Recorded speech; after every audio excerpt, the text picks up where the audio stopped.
ભગવાન કરુણાને વશ થઈને આવ્યા એટલે પ્રગટ શબ્દ વાપર્યો છે. કેવા છે પ્રભુ કૃપાલા, જે પાપી ઉપર પણ રોષ ન કરે એને કહેવાય કૃપાલા. કૃપા એને કહેવાય, પાપી પણ ન જુએ, કઈ ન જુએ, પાપી ઉપર પણ રોષ ન કરે, ક્રોધ ન કરે એને.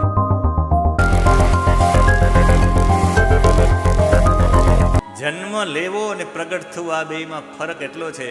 આપણે બધાને જન્મ લેવો પડે, અમુક લોકો પ્રગટ થતા હોય છે.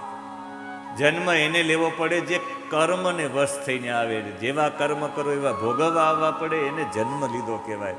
અને જે કરુણાને વશ આવે એને પ્રગટ થયું કહેવાય. આપણે કર્મને વશ થઈને આવવું પડે, કરુણાને વશ થઈને આવે.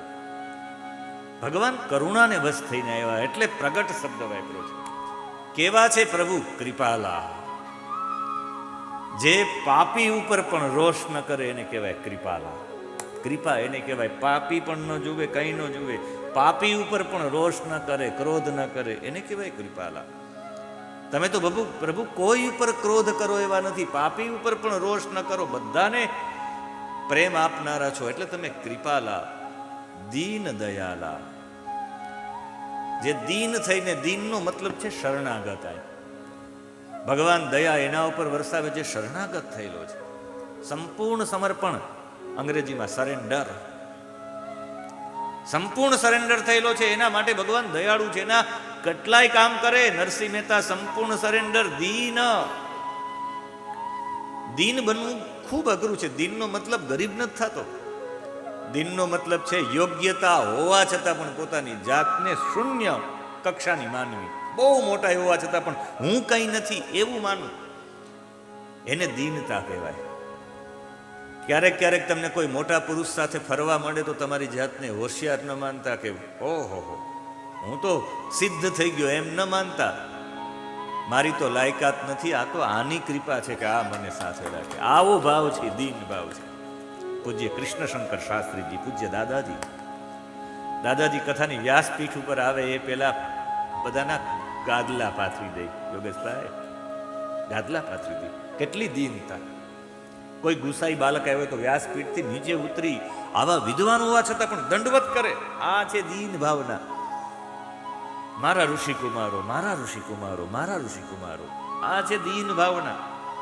લેશ માત્ર પણ પોતાની જાતને કઈ માનવું જ નહીં. આવા જે દીન વ્યક્તિ છે એના ઉપર દયા કરવા વાળા છે,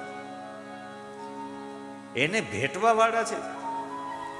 અને પછી કૌશલ્યા હિતકારી. આપણે એમ થાય કે કૌશલ્યાનું જ હિત વિચાર્યું, કૌશલ્યનું હિત કરવા માટે એવું કૌશલ્યા પાસે શું હતું? તો મને યાદ આવે અંગ દેશનો રાજા રોમપાદ દશરથ રાજા પાસે આવ્યા. એના મિત્ર હતા, રડવા માંડ્યા.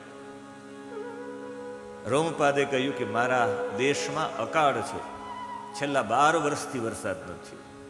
લોકોનું કહેવું છે કે રાજા સંતાન વિહોણો છે, એટલે એને જે સંતાન નથી, એટલે રાજા સંતાન વિનાનો હોય તો દેશ ઉપર મુશ્કેલી થાય. અને મારાથી મેં ઘણા બધા લગ્નો કર્યા પણ સંતાનનો યોગ મારામાં જ નથી, તો હું શું કરું? હવે તો મને એક ઉપાય છે દત્તક લેવાનો, પણ કોઈ યોગ્ય એવું સંતાન હોય ને દત્તક લઈએ તો થાય. રાજાના ગુણવાળું સંતાન લઈએ તો દત્તક લઈએ તો થાય. અને એવા કોઈ ગુણવાળું હોય મારા રાજ્યનું, શું છે? રડવા માંડી ગયા. ત્યારે કૌશલ્યા ગર્ભવતી હતા. કૌશલ્યા કહ્યું મારા ગર્ભમાં જે પણ બાળક છે એનો જન્મ થશે એટલે હું તમને સોંપી દઈશ. અને એ દીકરી હતી કૌશલ્યાના ગર્ભમાં, જેનું નામ શાંતા. ઘણા સમય પછી માંડ સંતાન થયું હોય ને કોઈને આપી દેવું, આને કહેવાય કોઈ રાજ્યનું હિત વિચારવું નહીં. સમસ્ત લોકો જેટલા દુષ્કાળમાં રહેતા હતા, અકાળમાં રહેતા હતા, એ લોકોના હિત માટે કૌશલ્યા હિતકારી. એનો મતલબ છે કૌશલ્યા એટલે સર્વવ્યાપી, આખા જગતનું હિત વિચારવા માટે કૌશલ્ય. એટલે ખાલી કૌશલ્ય નહીં, કૌશલ્યાનું કુશલસ્ય ભાવ કર્મ કુશલમેવ વા ઇતિ કૌશલ. અને એવા કૌશલ દેશમાં રહેવા વાળા છે, એ છે કૌશલ્યા. બધાનું કુશળ જ છે, બધાનું કુશળ થાય, અંગ દેશના લોકોનું કુશળ થાય. એટલે એને એ સમયે